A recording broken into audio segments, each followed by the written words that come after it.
마음이 다 똑같다는 것이죠. 우리 마음들은 내 마음이 당신의 마음이고 또 당신의 마음이 나의 마음입니다라는 것인데요. 제가 저희 교회 성도님들 이렇게 만나고 교제하고 또 함께 이야기하면서 나는 느낀 것은요. 한 분도 이 마음이 강하신 분이 없어요. 저를 포함해서. 네, 아멘. 다 열이세요. 맞습니까? 네, 다 열이시고요. 다 연약하시고요. 네. 근데 참 감사했어요. 감사해서 참 다 제 마음 같고 또 저희들이 다 저희들 자신만을 생각해 보면 어느 정도 상대방의 마음을 다 이해할 수가 있더라라는 것입니다. 그래서 알고 보면 나쁜 사람은 없고요. 이 마음이 강팍한 분이 한 분도 안 계세요. 다 여리시고 다 좋으시고 다 순하시고 부드러우신 분들이신데요. 그렇게 여린 거 부드러운 건 괜찮은데 이제 문제는 이것입니다. 그렇게 여리다 보니까 무슨 일이 벌어집니까? 자꾸 흔들리게 되더라는 거죠. 자꾸 흔들리고 높낮이가 있고 참 그게 너무 안타까운 거예요. 안타깝고 참 제 자신을 돌아볼 때도 더 이상 흔들리고 싶지 않다는 것입니다. 좀 믿음에 굳건히 서고 싶다는 것이에요. 오늘 여기 지금 다윗이 시편 56편에 통해서 끊임없이 주여 내가 하나님을 의지합니다. 하나님을 의지합니다. 참 힘들었던 순간이었던 것 같습니다. 근데 그 힘들었던 순간에 다윗은 요동치 않고 주님만을 붙잡고 주님만을 의지했던 이 다윗의 모습을 보게 되는데요. 이 다윗의 배경이 이렇습니다. 다윗이요, 사울 왕으로부터 도망 다닐 때였죠. 그때 초창기 때였습니다. 초창기 때 다닐 때는요, 광야로 바로 도망가지 않았습니다. 처음에 어디를 가게 되냐면 이 가드라는 곳에 아기스 왕으로 도망하게 됩니다. 그리고 가서는 조금 어떻게 보면 정치적인 망명이죠. 그러고 가서 좀 거기서 좀 어떻게 좀 비로부터 좀 살아볼까 그런 생각을 하고 이 다윗이 가드 왕 아기스에게 갔는데요. 웬걸요? 이 아기스 왕 신하들이 다윗을 알아본 겁니다. 그리고 왕에게 이렇게 보고를 올려요. 왕이요, 저 다윗을 우리나라에 들이면 안 됩니다. 저 이스라엘 백성들이 다윗에 대하여 하는 말을 못 들어보셨습니까? 저 이스라엘 나라 사울이라는 왕이 있는데 그 사울 왕은 천천이고 저자 다윗은 만만이라고 이스라엘 백성들이 노래했습니다. 바로 저자입니다. 저자를 우리가 거두었다가는 아마 우리에게 큰 화를 입히고 도망가게 될 것입니다. 이 신하들이 그 아기스 왕에게 이렇게 보고를 했습니다. 근데 참 감사하게도 다행인지 불행인지 모르겠는데 다윗이 이 이야기를 우연히 엿듣게 됩니다. 그리고는 그 순간에 다윗이 어떻게 합니까? 미친 척을 해요. 성경에 그 단어가 그대로 나와 있습니다. 한번 읽어드려 볼게요. 사무엘상 21장 13절인데요. 그들 앞에서 그의 행동을 변하여 미친 채 하고, 다윗이 그런 게요, 대문짝에 그적거리며 침을 수염에 흘리매. 예. 다윗은 지금 정상입니다. 정상인데 미친 척을 해야 되니까 그냥 이렇게 손가락으로 벽을 지 긁고 다는 거예요. 그리고 입에서 침을 질질 흘리면서 수염까지 이렇게 내릴 수 있도록 완전히 이상한 사람인 것처럼 이렇게 다윗이 그들 앞에서 행동을 하게 됩니다. 결국에는 왕이 그 다윗의 모습을 보고는 우리나라에 미친 자가 적어서 저자를 데리고 왔느냐, 당장 내보내라. 그리고 다윗이 목숨을 구하게 되는데요. 여러분 한번 생각을 해보십시오. 지금 여러분들께서 정말 어쩔 수 없어서 지금 어떤 나라에 가서 몸을 피하게 되었습니다. 그러면 여러분들에게 선택이 두 가지가 있습니다. 다윗처럼 이렇게 미친 척을 할 건지, 아니면 그 왕에게 가서 하소연할 것인지, 진심으로 내 상황이 지금 이렇습니다. 힘듭니다. 나를 좀 받아주세요. 라고 솔직하게 한번 부딪혀 볼 건지, 이 둘 중에 하나입니다. 뭘 선택하시겠습니까? 후자겠죠. 한번 솔직하게 왕에게 내 진심을 말해보지 않겠습니까? 보통 여러분 사람들이 미친 척하거나 아픈 척할 때는요, 자기 자신을 보호할 때입니다. 그죠? 우리 한국에 보면은 그런 병력 비리들이 많이 있지 않습니까? 아픈 척해서 군대를 기피합니다. 그게 왜 그렇습니까? 군대 가기 싫은 거예요. 근데 그런 사람들 보면 저희들이 어떤 느낌이 듭니까? 참 비굴하다, 좀 야비하다, 그런 생각 들잖아요. 근데 지금 다윗이 어떻게 보면 그 두 가지 방법 중에 미친 척하는 방법을 선택한 겁니다. 아니 어떻게 다윗이라는 자가, 다윗이 누굽니까? 이 골리앗을 맞서서 이긴 용감무쌍한 다윗 아닙니까? 그리고 하나님의 이 믿음을 가지고 목자 생활을 할 때 그 양들을 지키기 위해서 사자, 맹수 다 잡아가지고요, 그 양들을 그들 입에서 구해온 것이 다윗입니다. 엄청나게 용감한 사람이에요. 그 용감 무쌍한 다윗이 지금 아기수왕 앞에서 미친 척을 하고 있답니다. 참 비굴해 보이죠. 참 굴욕적인 모습입니다. 이 모습을 생각을 하는데 과연 다윗이 왜 그랬을까? 이건 제 해석입니다. 이거 뭐 어떤 다른 분의 해석이 아니라 왜 이런 다윗이 굴욕적인 모습을 하고 그렇게 아기수왕에게 투항하지 않고 그렇게 그냥 도망 나오는 길을 택했을까 생각했던 것이 뭐냐면 다윗은 정말 뼛속까지 믿음의 사람이었더라고요. 네. 무슨 뜻이냐면 가만히 한번 제가 질문을 드려볼게요. 한번 생각을 해보십시오. 만약에 다윗이 솔직하게 아기수왕에게 제 상황이 이렇습니다. 나를 좀 받아주세요 라고 했다면 다윗의 목숨은 누구의 손에 있게 됩니까? 아기스 왕의 손에 있게 됩니다. 근데 만약에 다윗이 지금 자기 신이 미친 척한 것처럼 미친 척하고 그리고 침을 질질 흘리면서 그 왕 앞에서 이런 행동을 했을 때 다윗의 생명은 누구의 손에 있게 됩니까? 하나님의 손에 있게 됩니다. 그 다윗은요 어떤 순간에서도 사람에게 자신의 목숨을 의탁하지 않았다는 것을 보게 됩니다. 심지어는 무슨 일까지 있었냐면요. 나중에 이건 나중의 일인데 다윗이 왕이 되고 난 뒤의 일입니다. 다윗이 하나님이 하지 마라고 한 인구 조사를 하게 되죠. 내가 이루어놓은 이 왕국이 얼마나 큰가, 내 백성이 얼마나 많은가, 사람 숫자를 계수하게 됩니다. 그때 이제 선지자 갓이 찾아와가지고 하나님께서 진노하셨습니다. 하나님께서 그 계수하지 말라고 했는데 계수하셨기 때문에 하나님께서 지금 당신에게 진노하셨고 책망하십니다. 다윗이 뉘우칩니다. 회개해요. 근데 이 갓 선지자가 하나님께 받은 말씀을 가지고 다윗에게 세 가지 중에 하나를 선택하세요 라고 얘기합니다. 첫 번째, 이 땅에 7년 동안 기근이 있을 것입니다. 두 번째, 원수로부터 석 달 동안 도망다니게 될 것입니다. 세 번째, 사흘 동안 전염병이 있을 것입니다. 7년과 석 달과 3일입니다. 여러분들 같으면 뭘 선택하시겠습니까? 다윗은요, 이 세 가지 중에 많은 분들이 3일을 선택했다고 아는데 사실 그렇지 않습니다. 하나님께서 내린 진노는 3일 동안 그 땅에 전염병이 생기는 겁니다. 근데 다윗의 대답을 자세히 읽어보시면 다윗은 어떤 것도 선택하지 않았습니다. 다윗은 이렇게 갓 선지자에게 대답합니다. 다윗이 갓에게 이르되 내가 고통 중에 있도다 청하건대 여호와께서는 긍휼이 크시니 우리가 여호와의 손에 빠지고 내가 사람의 손에 빠지지 않기를 원하노라.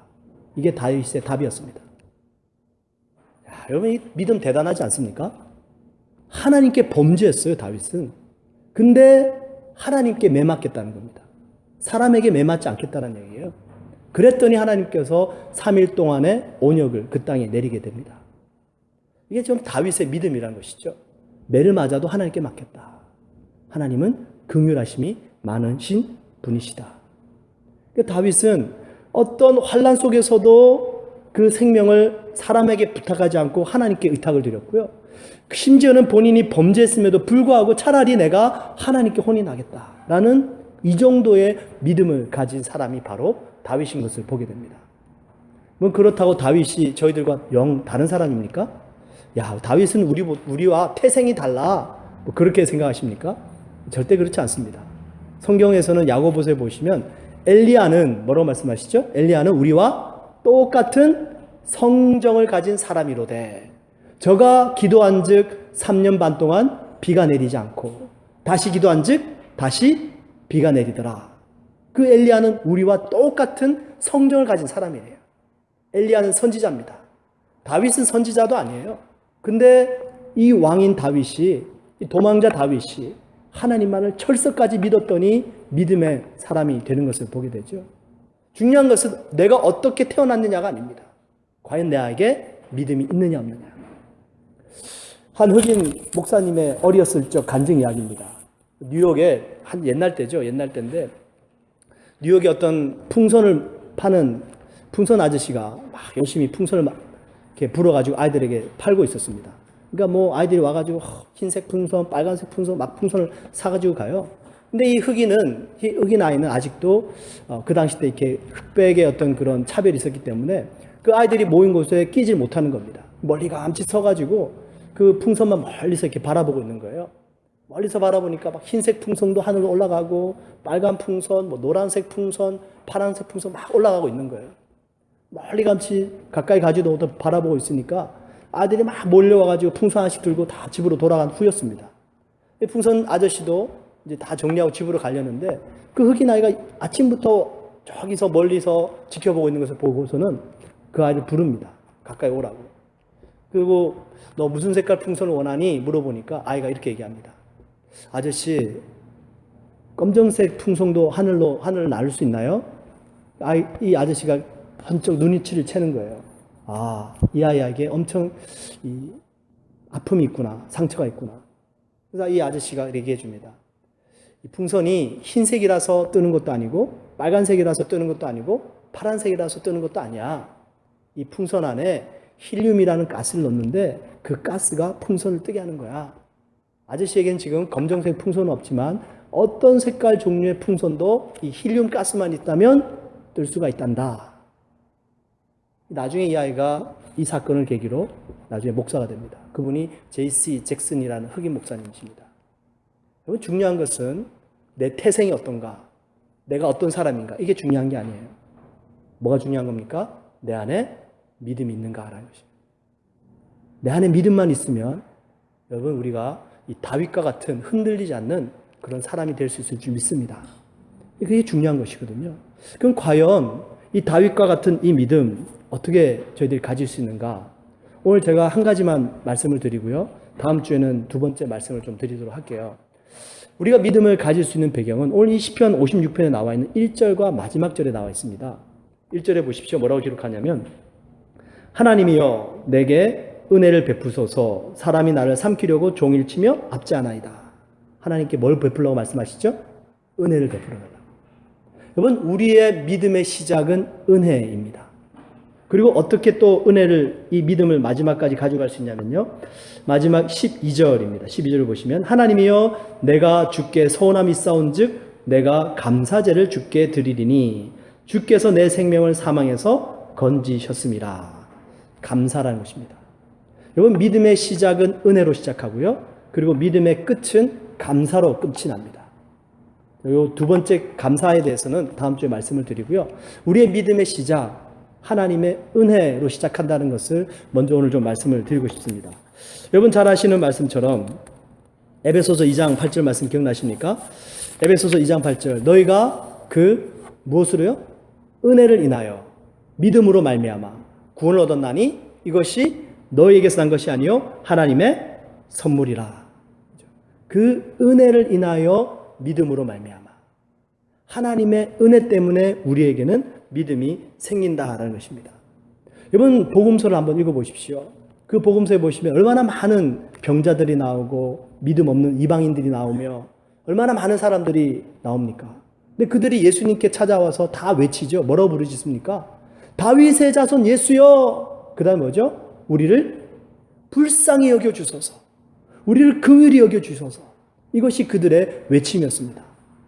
우리가 주님 앞에 기도할 수 있는 것, 주님 나에게 은혜를 베풀어 주옵소서. 나에게 하나님의 긍휼을 베풀어 주시옵소서.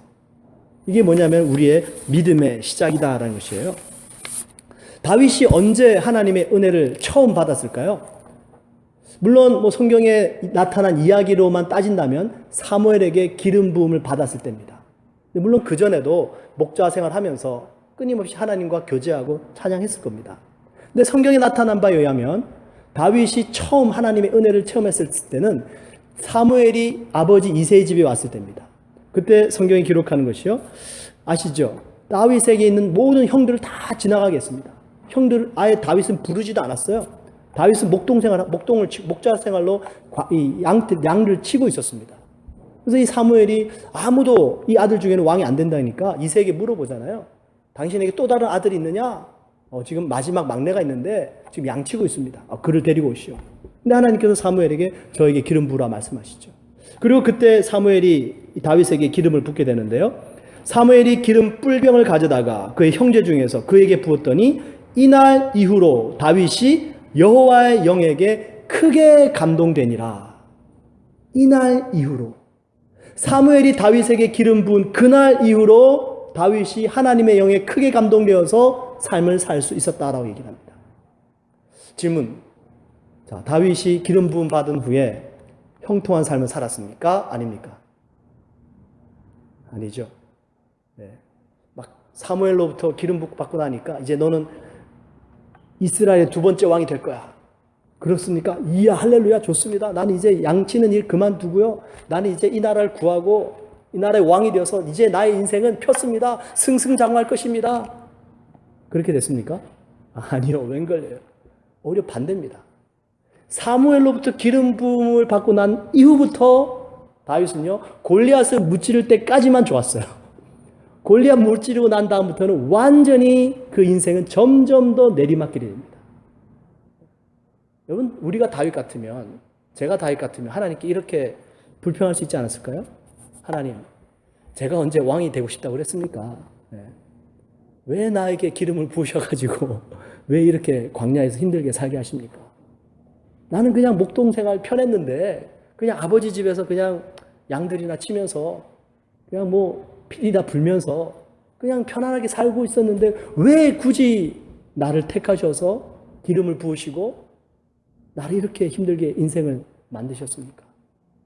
다윗의 인생 속에는 한 번도 하나님께 그렇게 불평한 적이 없습니다. 근데 성경은 끊임없이 다윗은 하나님을 의지했더라. 하나님을 믿었더라. 계속 그 얘기만 하고 있어요. 근데 실질적인 다윗의 삶을 보면 다윗이 사무엘로부터 기름 받은 후부터는 한 번도 그 인생이 펴지지 않았거든요. 끊임없이 내리막길이었습니다. 그럼에도 불구하고 다윗은 그런 상황 속에서도 하나님을 믿고 의지하게 되더라라는 것입니다. 하나님의 은혜를 다윗은 결코 잊지 않았던 거죠. 끝까지 붙잡았던 겁니다. 여러분, 많은 사람들이 하나님을 믿지 않는 이유가 있습니다.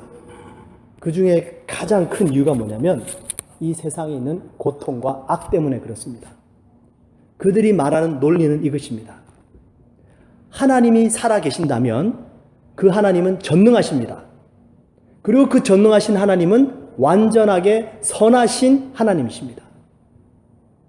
그렇다면 그 전능하신 하나님, 그 선하신 하나님께서 이 땅에 왜 이렇게 많은 고통과 악을 허락하십니까?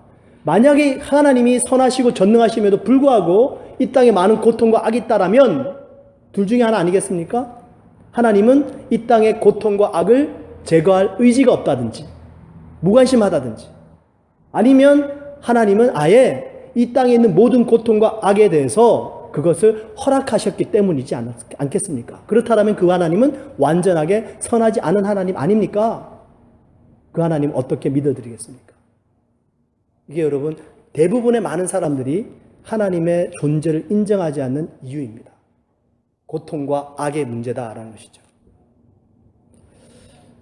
제가 아이들이 어렸을 때, 첫째 아들이 어렸을 때입니다.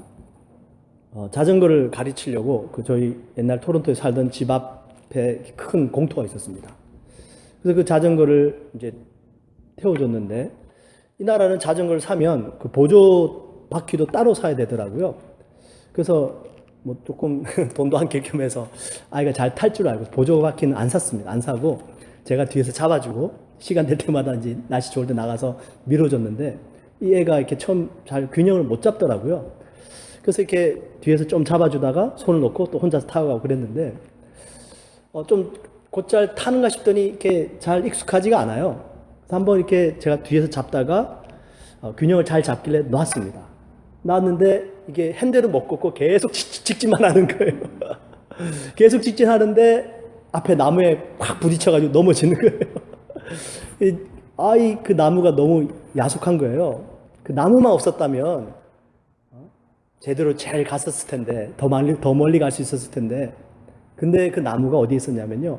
바로 그 공원과 길가를 딱 막는 이 경계선에 나무가 있었습니다. 근데 아이가 나무에 탁 부딪혀서 넘어지는 순간에 그 길가로 차가 쌩 지나가더라고요. 만약에 그 나무가 없었다면 무슨 일이 벌어졌을까요? 네. 아이가 어쩌면 차에 받쳤을 수 있겠죠. 나무를 원망했는데 더 큰 사고가 나지 않았습니다. 나무 덕분에. 여러분, 저희들은 생각합니다. 이 세상의 고통과 악이 완전히 제거되어진다면 얼마나 좋을까? 우리 부모님들 그러잖아요.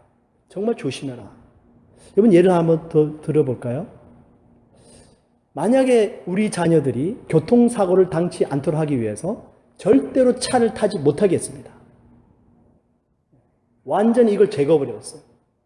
그럼 과연 무슨 일이 벌어질까요? 물론 교통사고로부터는 보호를 받을 수 있겠죠. 근데 만약에 갑자기 몸이 아팠습니다. 이멀전시를 가야 돼요. 응급실 가야 됩니다. 앰뷸런스를 타야 돼요. 근데 차를 못 타게 했으니까 어떻게 됩니까? 앰뷸런스 못 타는 거죠. 못 타게 되면 응급치료도 못 받게 되죠. 무슨 말씀을 드리는지 아시겠죠? 이 세상의 모든 고통과 악을 다 제거해버렸습니다. 마치 그것은 아이에게 모든 이 위험으로부터 보호하기 위해서 아예 그것조차 다 잘라버리는 것과 똑같다라는 것이에요. 우리는 다 하나님의 섭리를 이해하지 못합니다. 근데 그 나무처럼 때로는 내가 원망하는 그 나무가 나를 지키는 수단이 될 수도 있더라라는 것이에요. 그래서 하나님의 선이라는 것은요, 우리가 다 이해하지 못하지만 우리가 믿어드리는 겁니다. 하나님은 나에게 더 안 좋은 일이 생기는 것을 막아주셨다. 그리고 더 나은 선으로 인도하고 계신다. 이게 뭐냐면 그 하나님의 은혜를 바탕으로 하나님에 대한 믿음을 가지는 것을 말씀합니다. 두 목사님이 계셨어요. 두 분 다 연배도 비슷하시고 교회를 개척하신 이 시기도 비슷합니다. 두 분 다 목회를 잘하셨습니다. 그리고 이제 교회를 개척할 때가 되어서 건물도 좀 세우고 싶고 또 교회 새로운 건축을 하고 싶으셔서 두 분 다 똑같이 교회 건축을 시작하셨어요. 웬걸요? 이 교회 건축을 하다가 이 두 분 다 큰 병에 걸리셔가지고 입원을 하게 되셨습니다. 한 목사님은 그 병원에 입원하셔서 이렇게 얘기를 했습니다. 주님, 감사합니다.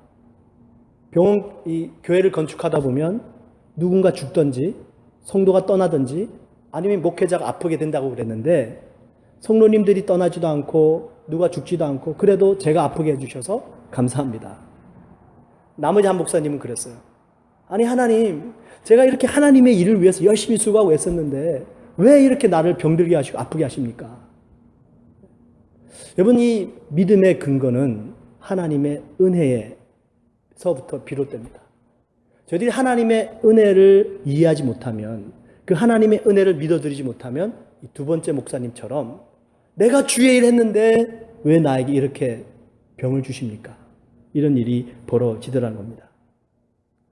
우리의 믿음은 하나님의 은혜에 근거합니다. 그 하나님의 은혜를 믿어드릴 때, 그 하나님의 은혜를 내가 생각할 때 나에게 믿음이 생기더라는 것이죠. 실제로 있었던 일인데요. 월남전입니다. 그 켄 맥거리티라는 일병의 실제 이야기인데, 이 켄이라는 일병은 이분의 이 작전은 뭐였냐면, 헬기 옆에 있는, 여러분 영화 같은 데 보시면 헬리콥터 옆에 이 기관총이 있잖아요. 이 사람은 고스트 라이드 팀 소속의 측문 사격수였습니다. 이렇게 정찰하다가 그리고 이렇게 측면에서 이 기관총을 쏘고 그리고 자신의 이렇게 군사를 구하고 작전을 수행하는 그런 이 고스트 라이드라고 해서 그 팀에 소속된 측문 사격수였는데, 이 헬기를 타고 가다가 이 적군에 의해서 폭격을 맞아가지고요, 헬기가 추락하게 됩니다. 그리고 이분도 거기서 상처를 입게 되는데, 뭐 완전히 만시창이가 나죠. 만시창이 나서 겨우 이렇게 군병원으로 이렇게 후송되어져 와가지고 이 수술을 받습니다. 그 담당 의사가 누구였냐면 스완 박사였는데, 이 스완 박사가 이 켄 일병을 열심히 치료해가지고 수술해가지고 겨우겨우 막 진료를 했습니다. 그때 이 스완 박사 상관이 이 스완 박사에게 그 켄 일병을 열심히 치료하고 있는 모습을, 수술하고 있는 것을 보면서 와서 이렇게 나무랐어요. 스완 박사, 당신은 도대체 무슨 생각을 하고 있는 거냐? 왜 눈 멀고 두 다리가 없고 뇌를 심하게 다친 사람을 다시 부모에게 보내려고 그러는가? 스완 박사, 전 환자를 치료하라고 배웠습니다. 누가 죽고 사느냐 하는 것은 제가 아니라 하나님께서 하실 일입니다. 상관이 다시 얘기합니다. 담당 의사로서 당신이 정해야 됐던 거야. 다음에 할 때는 그 사람이 어떤 어려움을 당하게 될지 생각한 후에 치료할 수 있도록 해. 상관이 그 말하고 떠나버립니다. 이 켄 일병은 스완 박사로부터 치료를 받고 난 다음에요. 뇌에 손상을 입어가지고 두 눈을 실명하게 됩니다. 그리고 이 다리 두 다리를 다 절단하게 됩니다. 그리고 손가락도 한 새끼 손가락은 절단하게 되고요. 휠체어 생활을 하게 되는 거죠. 감사하게도 이 켄 일병이 나름대로 재활 훈련을 잘 받아가지고 회복은 됩니다. 회복되고 또 건강하게 이렇게 다시 한번 정신을 차리게 되는데, 이 사람이 나중에 그 전쟁 후 스트레스에 빠지게 됩니다. 근데 자기와 교제를 하던 테레사라던 여인이 있었거든요. 근데 이 테레사라는 여인이 떠나지 않고 이 켄 일병 옆을 지켜줍니다. 그리고 같이 교제하다가 결국에는 결혼까지 하게 돼요. 그리고 아기를 못 낳을 줄 알았는데 또 여인이 임신을 해서 딸도 2명까지 낳게 됩니다. 그리고 함께 귀하게 가정을 꾸리고 살아가는데, 이 켄 일병은 그 전쟁 후 스트레스 때문에 우울증에 시달리고요. 술 중독에 시달리게 되고요. 그리고 제대로 가정생활을 하지 못하게 됩니다. 분노와 우울증과 여러 가지 이 감정에 조절하지 못함으로 말미암아서 결국에는 어떻게 되냐면 가족과 격리하게 됩니다. 더 이상 함께 살지 못하게 돼요. 그렇게 이 켄 일병이 그러고 살아가고 있는데, 켄 일병을 찾아온 한 사람이 있었습니다. 그 사람이 누구냐면 오토머츠라는 사람인데, 이 오토머츠는 사람이 누구냐면 켄 일병이 그 헬기에서 추락해서 떨어져 있을 때 그 사람을 업고 후송차까지 뛴 사람이에요. 구출해 준 사람이었습니다. 그 사람과 대화를 나누는데 이 켄 일병이 그렇게 자기 속마음을 얘기를 해요. 자기는 하나님 생각할 때마다 하나님께서 자신의 눈과 다리를 가져갔다라는 생각을 떨쳐버릴 수가 없답니다. 그래서 하나님이 무섭고 두렵고, 그래서 하나님을 믿고 싶어도 가까이 갈 수가 없더래요. 그 생각과 함께 이 전쟁 때 당했던 그 충격이 오버랩이 되는 거예요. 그러면서 분노가 일어나고 하나님이 두렵고 하나님이 원망스러웠답니다. 이 오토머츠가 켄 일병을 만나서 한 말이 이것입니다. 켄, 나는 하나님께서 나를 그곳에 보내주셔서 당신을 구하게 하셨다고 믿네. 만약 하나님께서 당신을 구할 계획이 없었다면 나를 그곳으로 보내지도 않았을 거고, 내가 당신을 구하기 위해 그 폭염 속으로 뛰어들지도 않았을 것이네. 자네는 2다리를 잃었지만 당신에게는 태어난 2딸이 있지 않는가? 자네는 2눈은 잃었지만 당신 옆에 있는 사랑하는 아내가 있지 않는가? 자네의 삶을 보면 하나님은 당신의 것을 빼앗아가는 분이 아니시라 오히려 하나님은 얼마나 당신에게 사랑과 은혜를 주시는 분이신가? 이 켄이 오토머츠의 말을 듣고 회복됩니다. 그리고 주님을 다시 새롭게 영접하게 되고요. 그리고 가족과 함께 결합하게 된 일들이 벌어집니다. 이게 미국 뉴욕타임즈에 실렸던 실제 이야기고요. 찰스 콜슨이라는 사람에 의해서 책으로도 쓰여진 내용입니다. 여러분, 우리 주님은 은혜의 하나님이신데요. 그 은혜의 결정체가 누구시냐면 예수 그리스도십니다. 사도 요한이 요한복음에 그 예수님에 대해서 이렇게 표현해요. 요한복음 1장 14절. 말씀이 육신이 되어 우리 가운데 거하심에 우리가 그의 영광을 보니 아버지의 독생자의 영광이요 은혜와 진리가 충만하더라. 그리고 16절에 이렇게 말씀합니다. 우리가 다 그의 충만한 데서 받으니 은혜 위에 은혜로라. 예수님은 은혜 위에 은혜다 말씀하세요. 은혜 위에 은혜. 이 말씀을 수없이 많이 읽었는데 과연 이 은혜 위에 은혜다라는 뜻이 무슨 뜻일까? 아니 그냥 은혜 한 단어면 충분한데 왜 은혜 위에 은혜다라는 표현을 썼을까? 어제 다시 좀 찾아봤습니다. 찾아보니까 이런 뜻이 있더라고요. 영어를 보시면은 grace upon grace가 아니고요. grace for grace로 되어 있습니다. grace for grace. 그리고 for라는 단어는 원어에는 anti라는 단어로 쓰여져 있습니다. 은혜 대신 은혜입니다. 그 은혜를 거부한 은혜다라는 뜻이에요.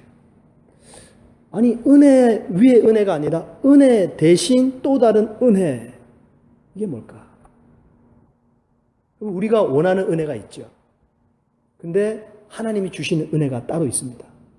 지난 수요일에도 잠깐 말씀을 드렸는데 우리가 원하는 것과 우리가 필요한 것은 다르더라라는 것입니다.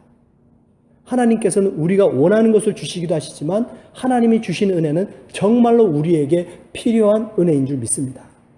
그 은혜를 말씀하시는 거예요. 이번 고구마 전도왕 김기동 목사님, 지금 이제 원래 집사님이셨는데 신학 공부하시고 목사님이 되셨습니다. 최근 소식을 들어보니까 미국에서 개척을 하셨다고 그러시던데요. 한때 한국에서 이 고구마 전도왕으로 아주 유명했던 분입니다.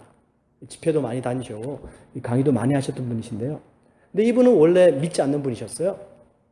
이분이 어떻게 주님을 만나게 됐냐 보니까 그런 일이 있었더라고요. 그분의 간증을 이야기 들어보시면 어느 주일날 아침에 아들, 딸이 있는데 자기 아내하고 교회를 간다고 거짓말 해놓고 데우고는 어디 뭐 스키를 타러 갔는지 어디 다른 데로 간 거예요.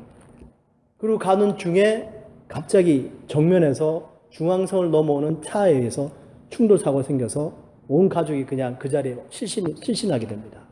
근데 이 김기동 이분만 그 당시 때 살아가지고요. 이 아내고 아이들이 다 의식을 잃은 상태에 있으니까 이건 뭐 정신이 없는 거죠. 분명히 뇌가 손상됐든지 장기가 파열됐든지 도저히 이들이 정상일 수가 없다라는 생각이 들었습니다.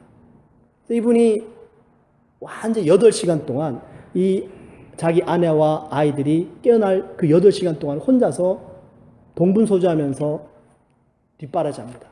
그리고 나중에 8시간 후에 아내가 정신이 돌아오고 아이들이 괜찮다라는 소식을 듣고 이분도 그 자리에 쓰러지게 돼요. 그리고 이분도 다시 회복하게 되는데 진짜 기적 중에 기적이 뭐냐면 한 사람도 다친 사람이 없다는 사실입니다. 아무도 뇌가 손상된 사람도 내장이 손상된 것도 없고 다 괜찮아요. 근데 자기 딸이 얼굴에 백바늘을 꼬매게 됩니다. 상처가 크게 나요. 아이가 어렸기 때문에 괜찮았습니다. 근데 아이가 이제 자라나면서 흉이 지는 거죠. 그리고 자기 자아가 강해지다 보니까 거울을 본 자기의 모습에 대해서 상당한 충격을 받게 됩니다. 그리고 아이가 슬퍼하게 되고요. 우울하게 되고요.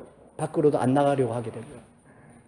이 김기동 집사님, 목사님께서 자기 딸을 향해서 이렇게 말해줍니다. 딸아, 너가 지금 그 상처 때문에 힘들어하고 어렵지? 마음이 우울하지? 근데 그 상처는 하나님께서 우리 가족에게 하나님의 살아계신 증거로 주신 것이다. 하나님의 살아계신 증거다. 무슨 뜻입니까? 그 사고 현장 속에서 아무도 다치지 않고 하나님께서 구해주신 증거로 남겨주신 것이다 라는 것입니다. 과연 이런 생각이 드실 수 있겠습니까? 그 딸아이가 그때부터 생각이 바뀌면서 삶이 회복이 되더랍니다. 저는 이 김기동 목사님께서 고구마 전도하는 전도 방법보다도요, 그 이야기가 제일 많이 마음에 와닿더라고요. 우리가 원하는 은혜가 있습니다. 근데 주님께서 주신 은혜가 또 다른 은혜가 있더라는 것입니다. 은혜 대신 은혜. 그 아이 얼굴에 난 상처 아프죠? 인간적인 눈으로 보면 정말로 추하죠. 모습이 안타깝죠. 근데 그게 하나님의 살아계신 증거다라는 것입니다. 거울을 볼 때마다 내 얼굴에 있는 흉을 보는 것이 아니라 하나님의 증거를 보는 것입니다. 그 딸아이가 삶이 회복됩니다. 여러분, 우리의 믿음은 하나님의 은혜에 근거합니다. 내가 원하는 은혜들이 있지만 하나님께서 주시는 은혜가 분명히 있더라는 것입니다. 이번 한 주간 우리 성탄절을 맞이하게 됩니다. 2016년도 정말로 너무나도 많은 사건, 사고, 소식들이 있어 왔습니다. 여러분, 과연 하나님께서 우리에게 주신 은혜는 없을까요? 분명히 있을 줄 믿습니다. 어떤 상황 속에서도 우리를 지켜주셨던 그 하나님의 은혜, 그 하나님의 은혜를 생각하고 발견만 하면 바로 그 은혜를 인하여 우리 가운데에 믿음이 생길 줄 믿습니다. 이 다윗이 지금 그 엄청난 고난과 어려움의 상황 속에서 미친 척하면서 하나님께만 자신의 생명을 의탁드리고요. 그리고 자신이 처음 받았던 그 은혜를 잊어버리지 않고 간직하면서 주여, 내가 당신만을 의지합니다. 사람이 나를 어찌하리요. 하나님의 은혜를 끝까지 기억하고 그 은혜를 시작해서 다윗이 믿음을 지켜가는 모습을 보게 됩니다. 우리가 과거에 받았던 은혜도 좋습니다. 그리고 여러분 한번 이번 2016년 한 해를 돌아보면서요. 정말 하나님께서 내게 주신 은혜, 내가 미처 생각하지 못했던 은혜, 그것으로 말미암아 주님 제가 감사드리고 정말 주님의 그 은혜에 거하고 제가 다시 한번 믿음을 온전히 하기 원합니다. 당신만을 의지합니다. 귀한 한 주간 되시길 주님의 이름으로 축원드립니다.